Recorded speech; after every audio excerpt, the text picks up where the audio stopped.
우리 다 같이 한 목소리를 읽겠습니다. 신실하던 성읍이 어찌하여 창기가 되었느고 정의가 거기 충만하였고 공의가 그 가운데 거하였더니 이제는 살인자들 뿐이로다.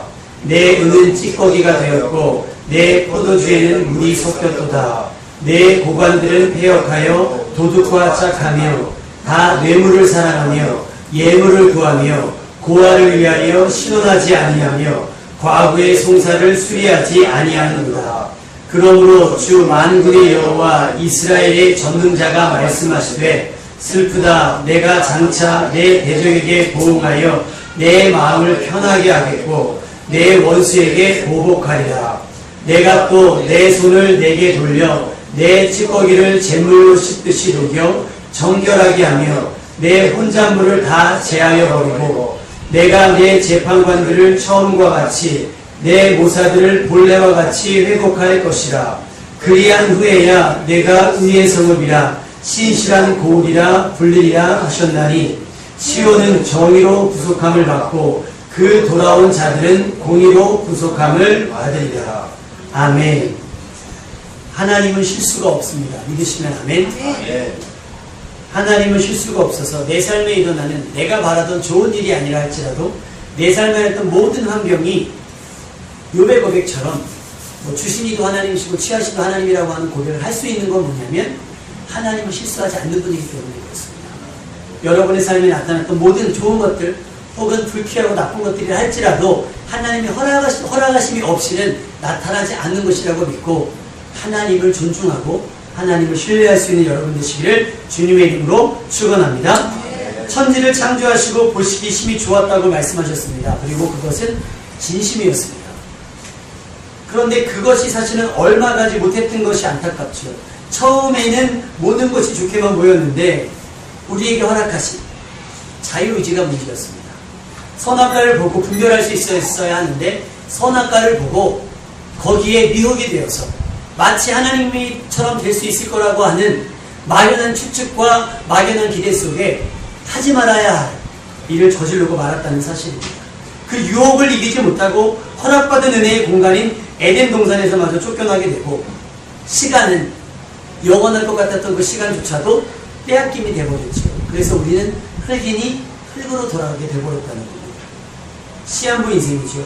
보시기에 좋았던 우리의 삶은 이제는 그 생각과 그 계획감이 모두 악한 것이다라고 하나님께서 인정하시고 사람을 지으셨으면 한탄하실 정도로 추악한 모습으로 변질되어 갔습니다.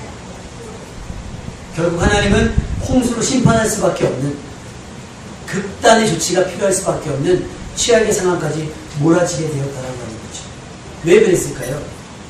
왜 그랬을까요? 보시기에 심히 좋았더라 하실 만큼 흡족해 하실 만큼 가장 좋았던 것이 얼마 되지 않아서 그 기간이 얼마인지 모르겠지만 그 생각과 그 마음에 계획하는 모든 것들이 항상 악해졌을까요? 어떤 것으로 말이냐? 아마도 우리의 생각에 들어온 욕심 때문이 아닐까 생각을 합니다. 선악과를 보고 늘 보았을 그 선악과 하필이면 그때 뱀의 유혹에 빠져서 그 꼬심에 넘어가서 정말 하나님처럼 될 것 같다는 착각에 빠져서 범했던 건 뭐죠? 하나님과 같이 될 수 있다라고 하는 욕심이겠죠. 삶에서 벌어지는 많은 일들이 사실은 욕심으로 인해 되어지는 일들이 굉장히 많이 있습니다. 벌어지는 사건, 사고가. 뭐 요즘에야 최근에야 묻지마 사건이 많이 있지만 사실은 예전에는 그 욕심 때문에 빼앗고 욕심 때문에 때리고 욕심 때문에 하는 부분들이 많이 있다는 거죠. 여러분은 로또 복권에 대해서 어떻게 생각하십니까? 우리나라 복권 문화에 대해서 어떻게 생각합니까? 그 심은 대로 거두는 하나님의 법칙이 아니잖아요. 솔직히 얘기하면 그거 뭐예요? 나는 고작 1,000원 드리고 뭐 이제 1,000원은 양심에 좀 걸리니까 10장 사면 10,000원인가요? 뭐 10,000원 혹은 5,000원을 들여서 얼마를 받겠다는 거예요? 수십억 원을 받겠다는 뭡니까? 욕심인 거예요. 땅을 지금은 뭐 적게 사서 적당한 선에서 오르는 건 괜찮은데 투자 목적에서 올리는 건 괜찮은데 초기를 한다는 말이에요. 나는 적게 심고 어떻게 많이 거두려고 하는 욕심이라고 하는 거예요. 이 욕심 때문에 인간의 안에 죄가 시작이 됐다는 거예요. 그러니까 욕심이 잉태하면 뭐를 낳는다고요? 죄를 낳고 그리고 이 죄가 가만히 있는 것이 아니라 조금씩 어떻게 해요? 자라난다는 거예요. 그리고 이 죄가 장성하면 사망을 낳는다는 거예요. 에덴 동산에서부터 시작된 그 범죄는, 타락은 바로 그렇게 됐다라고 하는 겁니다. 하나님의 택한 백성으로서 어떻게 보면 절대 하나님의 편애를 받았던 이스라엘이 무엇이 부족했는지 오늘 본문 말씀에 보면 뭐라고 나왔습니까? 마치 창기처럼 되었다라고 얘기했어요. 창기처럼 되었다. 무엇이 이스라엘 백성을 그 지경으로 만들었을까? 신실했던 성읍이라고 말하고 있어요. 신실했던 성읍이 어찌하여 창기가 되었는고? 마치 하나님의 은혜와 심판을 구경조차 하지 못했던 것처럼 자신들의 삶 속에는 전혀 심판과 하나님의 어떤 채찍질이 나타나지 않을 것처럼 그런 착각에 빠져서 괜찮을 거야 해서 자기 위안을 삼으면서 범죄하고 타락하고를 반복했다라고 하는 거죠. 마치 순결하려는 순결함을 잃고 그냥 순결함을 잃고 되는 대로 살아가는 그 창기의 모습처럼 남편이 아니라 지나가는 모든 사람들을 바라고 구하는 굶주린 창기처럼 그렇게 되어버렸다라고 하는 거죠. 감각의 상실이죠. 그건 용기도 배짱도 아니고 감각을 잃은 거예요. 앞으로 있을 심판에 대한 두려움이 전혀 없다라고 하는 겁니다. 겁이 상실된 겁니다. 두려움의 상실인 겁니다. 예전에 어떤 분이 그런 얘기 하시더라고요. 북한이 원래는 남침을 하려고 했대요. 다시 전쟁을 일으키려고 했는데 중학교 2학년이 무서워가지고 침략을 못한다고 그래요. 왜? 중학교 2학년이 뭐가 무서우세요? 얘네들은 겁이 없거든요. 근데 이 겁이 없다라는 말이 담대하다, 용기 있다라는 말이 아니잖아요. 왜? 우리가 얘 겁이 없네? 라고 하는 말이에요. 왜? 버릇도 없고 예의도 없고 다시 말하면 생각도 없는 거예요. 자기들이 이 일을 저지르고 나서 감당해야 될 일들조차 개선하지 못하는 어리석은 것들을 이야기합니다. 그런 것처럼 이스라엘 백성이 그 상황을 스스로 만들어버린 거예요. 점점 어떻게? 악하게, 점점 힘겹게 스스로 어려운 상황들을 만들어가고 있다는 거예요. 왜 그랬냐 싶었더니 하나님의 심판은 즉각적이지 않았잖아요. 그죠? 하나님의 심판은 항상 오래 참으심이 있었어요. 기회를 줬어요. 돌아오라. 돌아오라. 그럼 내가 심판하지 않을게. 돌아오라. 돌아오라. 기회를 줬더니 얘들이 봐주는 거 아니야? 하면서 자기의 죄들을 자꾸 묻어두는 거예요. 그 죄는 자꾸 잘하는데 사망을 확보해 놓는데도 불구하고 자꾸만 그렇게 된다는 거예요. 그들은 죄에 대한 결과를 두려워하지 않게 되었습니다. 그렇다고 해서 하나님이 그들을 두려워하는 것은 아니에요. 어떻게 해요? 안타까워할 뿐입니다. 오늘 본문은 이스라엘의 삶을 그리고 현재 우리의 삶을 이렇게 진단하고 있습니다. 한번 본문을 읽어볼까요? 22절 말씀 읽어보겠습니다. 22절 말씀 다 같이 시작. 내 은은 찌꺼기가 되었고 내 포도주에는 물이 섞였도다. 포도주가 아마 최상급이었을 거예요. 하나님이 심으셨으니까요. 가장 좋은 것을 심었을 거 아니에요. 그런데 뭐가 아까웠는지, 원액을 주기 아까웠더니 뭐를 해요? 물을 섞어놓은 거예요. 맛은 납니다. 우리나라 그 음료수를 조사를 해보면 100% 포도주스 나오잖아요. 그러면 정말 포도주스 포도를 짜 긋고 아니면 오렌지를 짜 긋고 나온 게 아니잖아요. 몇 방울 떨어뜨리면 몇 방울 떨어뜨리는 거예요. 다 거짓말인 거죠. 포도 맛 주스가 맞습니다. 오렌지 맛 주스가 맞고 아니면 오렌지 향기 주스가 맞습니다. 오렌지 주스가 될 수가 없는 거예요. 저는 음료수를 마셔도 얼음을 빼고 먹습니다. 왜냐하면 그냥 주스에 얼음을 넣으면 나중에 얼음이 이렇게 녹아요. 왜냐하면 파는 주스가 다 물 탄 건데 거기다 또 물을 타는 거니까 그냥 먹습니다. 그냥. 그래도 싱거워요. 원액이 아니니까. 이스라엘 백성이 그렇다는 거예요. 하나님을 가장 영화롭게 해야 될 그들의 삶이 어떻게 된 거예요? 희석된 거예요. 뭐와? 물과. 은혜가 아닌 것과 섞인 거예요. 구원이 아닌 것과 진리가 아닌 것과 섞여버리고 생명이 아닌 것과 섞여버린 거예요. 그 다음에 은은 찌꺼기처럼 되었다는 거예요. 원어 성경을 보면 불순물이라고 나옵니다. 불순물. 여러분 순금을 24K가 순금이라고 하죠. 24K가 순금이라고 합니다. 근데 순금이 아니라 금에 조금 뭐가 섞이면 18K가 있고 이렇게 나가잖아요. 그래서 이렇게 금 색깔 나는 걸 준다고 해서 다 금값을 쳐주는 게 아니라 이렇게 금 파는 분들한테 가보면 무게를 달고 거기서 이 금이 몇 % 함유가 됐는지를 확인한 다음에 그 다음에 그 값을 매겨줍니다. 섞인 거는 순자를 붙이지 않습니다. 순금이라고 하지 않잖아요. 도금이라고 하거나 그렇게 얘기하잖아요. 지금 이스라엘 백성이 그 지경이 되었다라고 하는 거예요. 순수함을 잃어버린, 그 원래의 맛을 잃은, 본질을 잃어버린 희석된 인생. 스스로의 가치를 저렴하게 만들어버린 거예요. 이름값이라는 말이 있잖아요. 너 이름값은 해 라는 말처럼. 예수 그리스도의 십자가의 은혜로 구속받은 우리의 삶의 가치를 스스로 어떻게 희석시켜버리는 거예요. 보혈의 가치가 희석이 되는 겁니다. 순수 100% 그리스도인이라고 여러분 자부할 수 있겠습니까? 나의 생각과 나의 계획에는 악한 것이 하나도 들어가 있지 않고 오만한 것이 하나도 섞이지 않았다라고 여러분 자부할 수 있겠습니까? 쉽지 않아요. 어려운 일입니다. 저울을 놓고 무게를 달아보면 무게는 꽤 많이 나갑니다. 그러나 순금이 아닐 경우에, 그 믿음이 순수하지 않을 경우에 그 믿음의 가치는 떨어질 수밖에 없는 거예요. 지금 이스라엘이 그렇게 된 겁니다. 은에서 찌꺼기, 내 은은 찌꺼기가 되었고 내 포도주에는 물이 섞였다. 불순물이 포함된 것이요. 하나님이 원하지 않는 것이 우리 안에 있는 거예요. 그리고 나와 이웃에 사는 내 이웃과 가족들조차도 원하지 않는, 내 양심조차도 원하거나 허락하지 않은 불순물, 찌꺼기 같은 것들이 지금의 내 삶의 가치를 떨어뜨리고 있다는 거예요. 이제라도 제거해야 될 줄로 믿습니다. 그러면 가만히 있으면 제거됩니까? 불순물이라고 하는 게 가만히 있으면 제거됩니까? 흔히 그런 실수 많이 하죠. 음식 차려놓고 밥통 열어보면 저는 치사 버튼 누르지 않고 밥 안 된 경우가 많이 있는 거죠. 가만만 놨다고 해서 저절로 밥이 되는 게 아니라 세탁기에 빨래를 넣어놓고 가만히 있다고 해서 그냥 돌리거나 뭐가 공급이 되어야 돼요. 전기가 공급이 되든지 빵을 방광에도 두드려야 때가 빠지는 것처럼 우리 삶에 이걸 제끼려면 어떻게 합니까? 윤곽로 속에 들어가서 나와서 불순물이 분리하는 작업이 있어야 됩니다. 지난 날들에 묻었던 모든 잘못들을 쏟아내고 새롭게 하심을 입어야 될 줄로 믿습니다. 에스겔서 18장 31절 말씀을 보니까 너희는 너희가 범한 모든 죄악을 버리고 마음의 영을 새롭게 할지어다. 할렐루야. 이스라엘 족속아 너희가 어찌하여 죽고자 하느냐. 다시 말하면 이 상태 이대로 유지되어지면 어떻게 된다고요? 죽는다는 거예요. 여러분, 죄인이 솔직히 말하면 죄가 맞습니까? 그냥 평범한 삶이 맞습니까? 평범한 삶이 훨씬 많아요. 우리가 죄인이라고 얘기하는, 죄를 진 사람은 어떻게 한 번 실수했거나 한 번 했던 사람도 우리는 죄인이라고 얘기합니다. 그만큼 위험한 거예요. 죄라고 하는 것이. 우리가 식사를 한 다음에 어떻게 하죠? 이 치아를 이렇게 보잖아요. 거울로. 왜 그래요? 꼈나 보는 것처럼.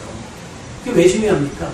얘에다 고춧가루를 묻으면 그 사람이 갖고 있던 어떤 이미지가 다 깨지잖아요. 이 사람은 맨날 들어올 것 같고 안 씻을 것 같고 그런 이미지가 있단 말이에요. 그거 한 번 실수로 묻었는데 우리 삶에 이 찌꺼기가, 이 불순물이 그런 역할을 한단 말이에요. 여러분, 방심하면 안 될 줄로 믿습니다. 항상 내 삶에 그러한 것들이 묻지 않도록 우리가 힘쓰고 애쓰고 긴장감을 놓지 않아야 될 줄로 믿습니다. 마음과 영을 새롭게 할지어다. 그렇지 않으면 죽는다는 것이죠. 내 삶에서 불순물이 완전히 제거되지 않은 채 마치 순금인 척 한다면 그것이야말로 더 큰 지약이 되겠지요. 가인이 어떻게 됐어요? 아벨 죽이고 난 다음에 어떻게? 안 죽인 척. 아벨 죽이고 자기는 아무 관련이 없는 척 했다는 거예요. 하나님이 모르셨겠어요? 하나님은 아신단 말이에요. 다윗처럼 은밀히 행했던 범죄를 할지라도 하나님은 다 알고 계셨다는 거예요. 우리 삶에 묻어져 있는 모든 것들. 이걸 성경은 불순물 혹은 찌꺼기라고 해요. 이것을 제거해야 된다는 겁니다. 하나님 앞에 감출 수 있는 죄는 없습니다. 내 안에 우리 삶에 묻은 찌꺼기를 드러내고 하나님 앞에 깨끗함을 입어야 될 줄로 믿습니다. 베드로가 기도 중에 환상을 보았습니다. 보따리에 음식들이, 동물들이 내려오는데 먹어라 그랬더니 이건 옛날부터 좀 먹지 않았습니다 라고 얘기하잖아요. 하나님께서 뭐라고 말씀하시죠? 내가 깨끗하게 하면서 네가 왜 부정하다고 하는 얘기하잖아요. 맞습니다. 하나님은 우리를 깨끗하게 하실 줄로 믿습니다. 아까 주일학교 예배 시간 나아만 이야기했어요. 그래서 아이들에게 많이 얘기하는데 문둥병 기도해주면 나을 수도 있어요. 그런데 어떻게 해요? 물론 씻기만 해도 하나님은 낫게 할 수 있어요. 그리고 나서 문둥병을 고쳐줄 때 항상 선언했던 선언이 뭔지 아세요? 네가 이제 깨끗하게 되었느니라 했어요. 그리고 문둥병은 부정하다는 이미지가 있어요. 그 인식. 그래서 안에 들어올 수 없는. 그래서 멀리 누가 와도 난 문둥병이 소리쳐야 하는 그런 인생을 사는데 예수님을 만나면 치유가 됐다는 거예요. 치유됐다고 얘기 안 하고 어떻게 깨끗하게 되었다라는 선언을 썼습니다. 여러분의 삶도 기도를 통해 예배함을 통해 말씀의 순종함을 통해서 깨끗함을 선언받을 수 있기를 주님의 이름으로 축원합니다. 제사장에 가서 보이라고 얘기하잖아요. 여러분의 삶을 보일 수 있어야 돼요. 이웃 사람들이 슬금슬금 피해하는 그런 인생이 아니라 저분이라면 내 속 얘기를 할 수 있는 사람, 깨끗한 이미지의 사람, 겉만이 아니라 속 사람까지도 깨끗한 그런 순수한 100% 그리스도인이 될 수 있어야 될 줄로 믿습니다. 하나님의 백성, 하나님의 자녀된 권세를 가진 우리의 삶에 당연히 있어야 했던 정의와 공의를 회복해야 합니다. 정의와 공의는 우리가 마땅히 행했어야 되는 거예요. 그러니까 특별히 열심히 있는 분들만 행하는 것이 아니고 그리스도인이라고 하면 당연히 행했어야 돼요. 자, 오늘 말씀에 뭐라고 얘기하죠? 23절의 말씀에 내 고관들은 패역하여 도둑과 짝하고 다 내물을 사랑하며 예물을 구하며 또 고아를 위하여 신원하지 않은 것, 그 다음에 과부의 생사를 수리하지 않은 것, 이것을 뭐예요? 공의와 정의를 버리고 어떻게 했다? 창기처럼 되었다라고 얘기하는 거예요. 그러니까 불순하게 됐다는 거예요. 이게 그런 자체가 불순하다는 거예요. 불순. 말씀 준비하면서 나라와 민족을 위해서 기도해봤어요. 지금 우리나라 상황을 돌아가면서. 그러면서 왜 우리가 국회의원들이 왜 국민의 세금으로 월급을 받아야 할까?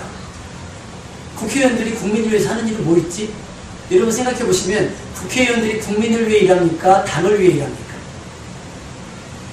그렇죠? 뉴스에서 보면 물론 지역을 위해서 일 안 하는 건 아니에요. 하는데 드러나는 건 뭐만 드러나요? 당량, 당에 의해서 정부를 위해서 하는 일들만 드러나는 거예요.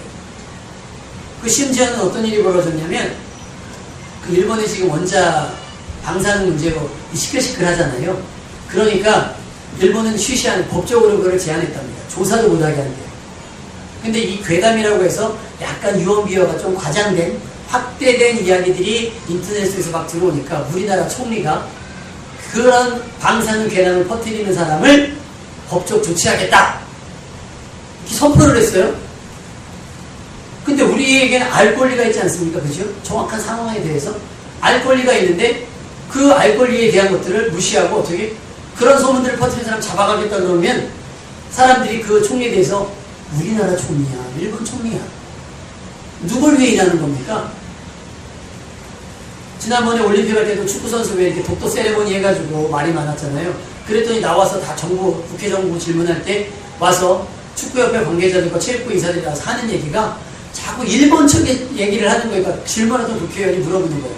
당신 대한민국 정부의 체육부 장입니까? 대한축구협회 장입니까? 일본 축구협회 장입니까? 이렇게 얘기를 하는 거예요. 뭡니까? 누굴 위해 일해야 되는 겁니까? 대한민국을 위해서 일해야 하고 국민을 위해서 일해야 될 사람들이 또 정치적 논리에서 일해야 된다는 거예요. 이걸 뭐라고 성경을 얘기합니까? 불순하다고 얘기하는 거예요. 찌꺼기 같다라고 얘기하는 겁니다.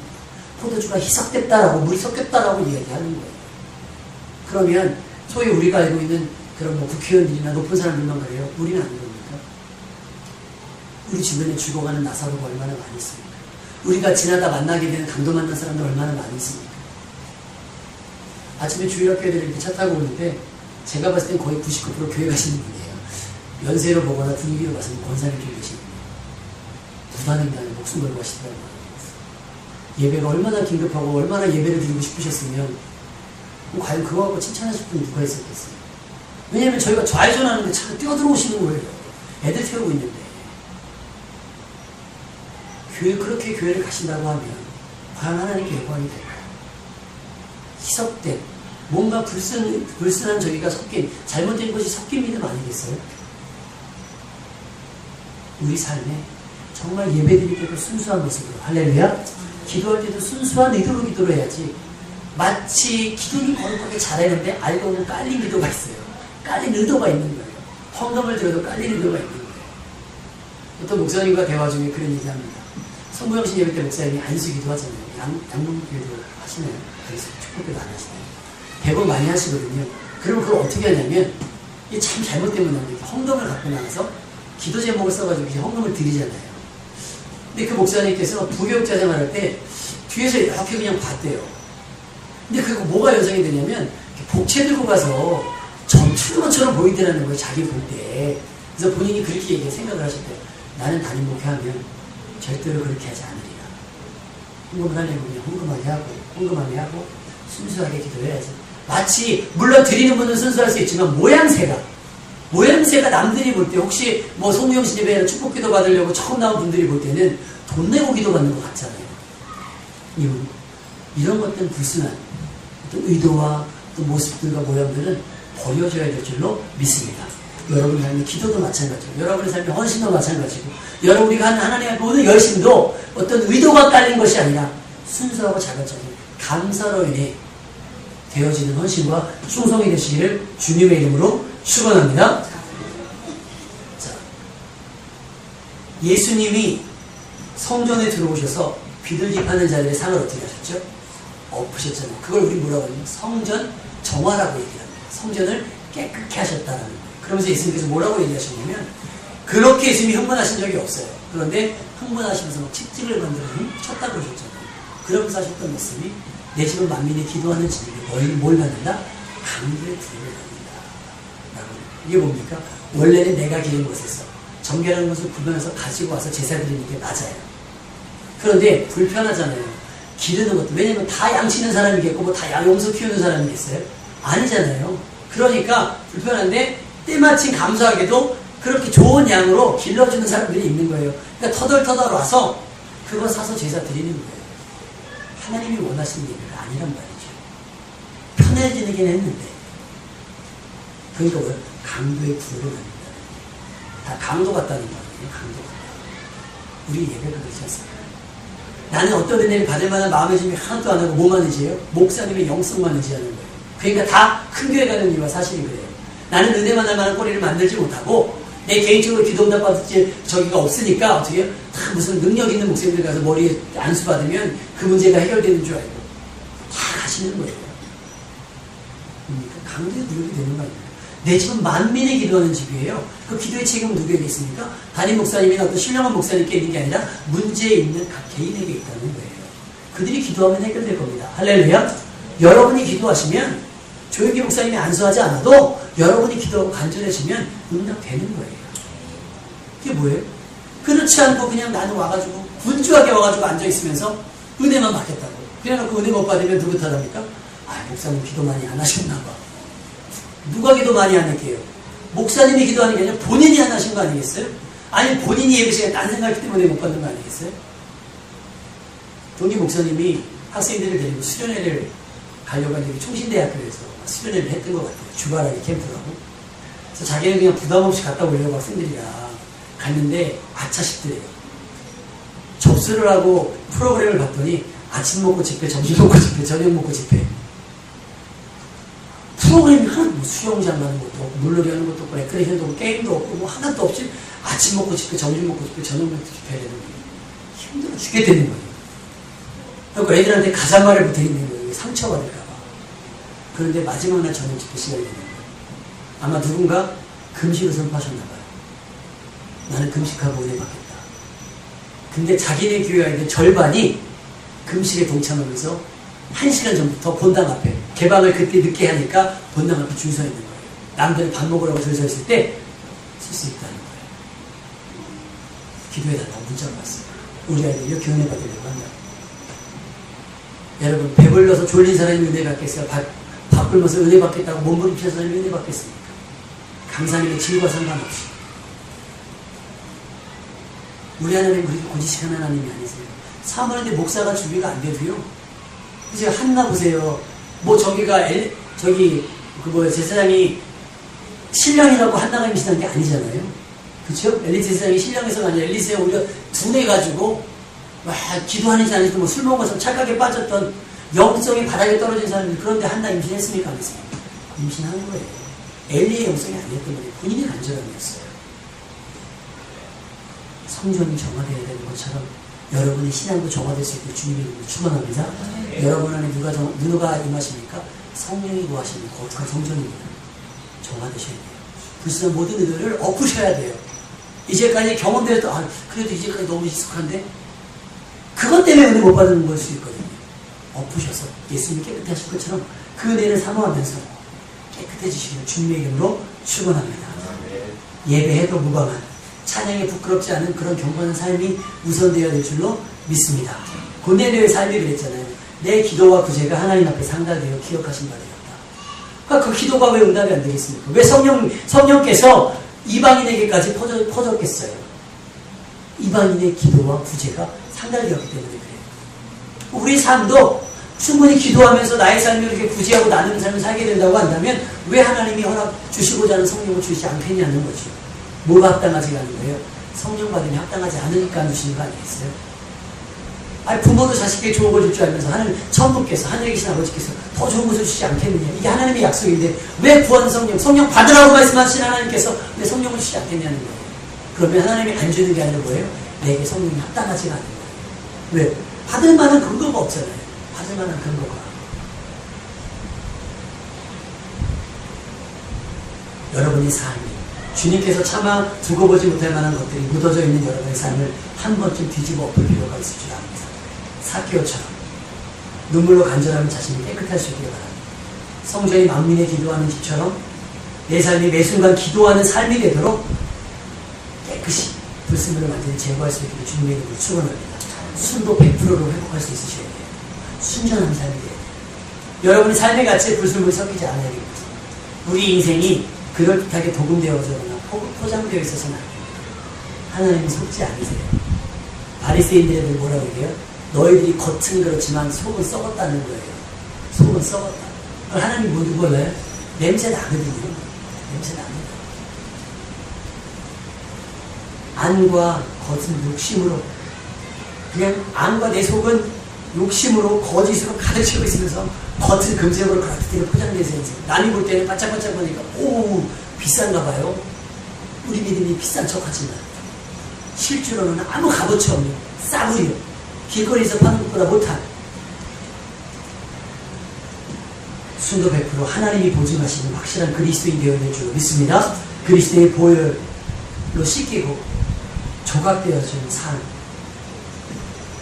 어느 상황에서도 제 값을 다할 수 있는 순도 100%의 믿음의 사람이 될 것을